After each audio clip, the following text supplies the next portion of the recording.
Assalamualaikum guys, I am Ali Asgar and in this video we are going to discuss our next topic. But before getting into our discussion, like the request of every YouTuber, it's my request for you to subscribe my channel and don't forget to hit the bell icon so you can get every new update from my channel instantly. Also follow me on Instagram, and if you have any question then ask me on Instagram. You will find my Instagram ID on my channel about info. Now let's move towards our topic without any further delay. Actually, our today's topic is the formula to find the height of the projectile motion, as you can see at the top of your screen. Actually, I have already uploaded videos on the formulas to find the range and time of the projectile, which you can watch by simply going into the iCard if you want. Now let's discuss our today's topic without any further delay. Before going into the explanation of this topic, we should be interested to know what does the projectile motion actually mean.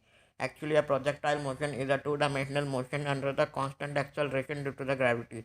Means it has a two dimensions, and the acceleration in a projectile motion is only due to the gravitational force. There is no any other factor which is causing acceleration in it if we ignore the force of friction. Now let's discuss its derivation. Consider the third equation of motion, which is 2s is equal to the vf square minus vi square, or in other words, you can say 2 multiplied by the acceleration multiplied by the distance is equal to the final velocity square minus initial velocity square.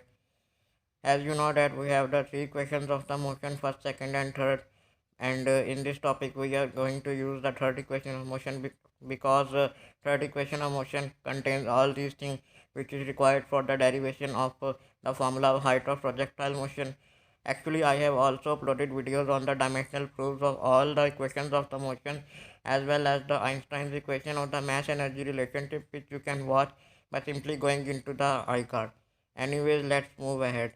As body moves upward, so acceleration will be equal to the negative of the gravitational acceleration, or you can say opposite of the gravitational acceleration in direction. Actually, in physics, the opposite direction is always indicated by the negative sign. It means that the body is moving upward and the force of gravity is acting downward. Both the directions are the opposite. I mean that the direction of the body and that of the gravitational acceleration are the opposite. So we are using negative sign with the gravitational acceleration and comes to rest after hitting the ground. As you know that when a body comes to rest, then its final velocity is always zero. So we shall write initial velocity is equal to the initial velocity sine theta.